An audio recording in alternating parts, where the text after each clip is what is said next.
రాష్ట్రంలో మోంతా తుఫాన్ తీరని శోకాన్ని మిగిల్చింది. భారీగా ఆస్తి ప్రాణ నష్టం జరిగింది. వర్షం తగ్గినప్పటికీ వరద బీభత్సం నుంచి ఇప్పుడిప్పుడే కోలుకుంటున్నారు జిల్లావాసులు.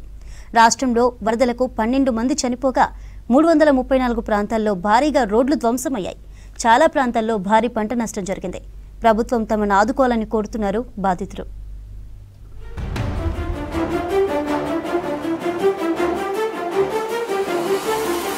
మోంతా తుఫాన్ ఆస్తి నష్టమే కాకుండా ప్రాణ నష్టాన్ని మిగిల్చింది. భారీ వర్షాలతో వాగులు వంకలు పొంగిపొర్లాయి. రోడ్లపై నుంచి భారీగా వరద ప్రవహించింది. వరదను అంచనా వేయకుండా ప్రయాణించిన పలువురు చనిపోగా మరికొందరు గల్లంతయ్యారు. నీటి ప్రవాహంలో చిక్కుకున్న మరికొందరిని పోలీసులు స్థానికులు రక్షించడంతో ప్రాణాలతో బయటపడ్డారు. సిద్దిపేట జిల్లా అక్కన్నపేటలో వాగు దాటేందుకు యత్నించిన దంపతులు నీటిలో కొట్టుకుపోయారు. హనుమకొండ జిల్లా ఇసంపల్లికి చెందిన ప్రణయ్ కల్పన దంపతులు బైక్ పై అక్కన్నపేటకు బయలుదేరారు. మల్లారం దగ్గర రోడ్డు తెగిపోవడంతో మోత్కుల్పల్లి గుండా వెళ్తున్నారు. ఈ క్రమంలోనే మోత్కుల్పల్లి దగ్గర వాగు దాటే క్రమంలో వరదలో కొట్టుకుపోయారు. స్థానికుల సమాచారంతో దంపతుల కోసం గాలింపు చర్యలు చేపట్టారు పోలీసులు.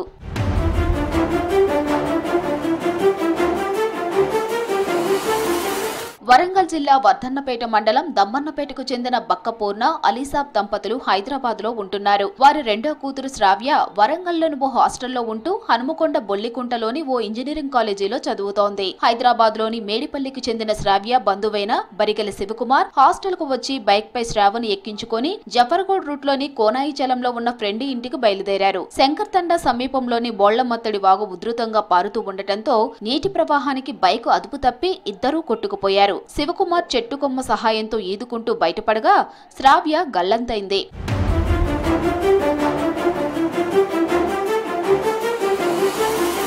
హనుమకొండ జిల్లా భీమదేవరపల్లి మండలం కొత్తపల్లి గ్రామానికి చెందిన అప్పని నాగేంద్ర ఓ ఫైనాన్స్ కంపెనీలో పనిచేస్తున్నాడు. సాయంత్రం డ్యూటీ ముగించుకొని ఇంటికి బయలుదేరాడు. కొత్తపల్లి స్టేజ్ వద్ద బస్సు దిగి నడుచుకుంటూ వస్తూ కాజ్వే దాటేందుకు యత్నించగా నీటిలో పడి కొట్టుకుపోయాడు. విషయం తెలుసుకున్న కుటుంబ సభ్యులు నీటిలో గాలించడంతో గురువారం ఉదయం కాజ్వేకు కొద్ది దూరంలో నాగేంద్రం డెడ్ బాడీ దొరికింది. నాగర్ కర్నూలు జిల్లా లింగాల మండలం అంబటిపల్లికి చెందిన కరుణాకర్, పెద్ద కొత్తపల్లి మండలం ముస్టిపల్లికి చెందిన శ్రీనివాసులు నాగర్ కర్నూలులో ఉంటున్నారు. రాత్రి నాగనూలులో కళ్లు తాగిన తరువాత బైక్ పై వెళ్తున్నారు. నాగనూలు శివారులో నాగసముద్రం చెరువు వరదను దాటే క్రమంలో ఇద్దరూ కొట్టుకుపోయారు. గమనించిన స్థానికులు శ్రీనివాసులను రక్షించగా కరుణాకర్ నీటిలో కొట్టుకుపోయాడు. గురువారం ఉదయం అతడి డెడ్ బాడీ దొరికింది.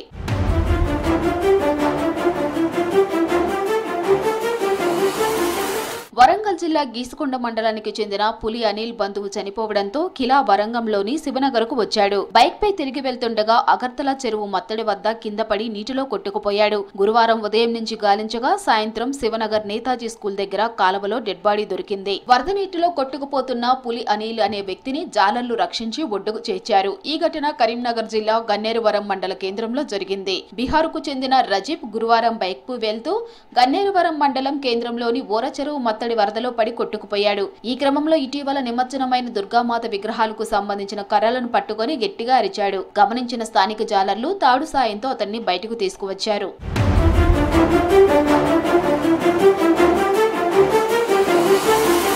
నాగర్ కర్నూలు జిల్లా ఉప్పుమంతల మండలంలోని లాతీపూర్ గ్రామానికి చెందిన గణేష్ సువర్ణ దంపతులు డిండి అలుగు ప్రాంతంలో ఉన్న మట్టిగుట్టపై గొర్లదొడ్డిని ఏర్పాటు చేసుకున్నారు. ఉదయం ఇద్దరు గుట్ట వద్ద ఉండగానే వరద చుట్టుముట్టడంతో బయటకు రాలేకపోయారు. గురువారం కాస్త ప్రవాహం తగ్గడంతో అచ్చంపేట డీఎస్సీ పల్లె శ్రీనివాసులు సిఐ నాగరాజ్ ఆధ్వర్యంలో తాళ్ల సాయంతో దంపతులను బయటకు తీసుకువచ్చారు. ఇలా వేరువేరు ప్రాంతాల్లో రాష్ట్ర వ్యాప్తంగా మోంతా తీరని విషాదాన్ని మిగిలించింది. అయిన వారిని కోల్పోయి బాధితులు శోకసంద్రంలో మునిగారు.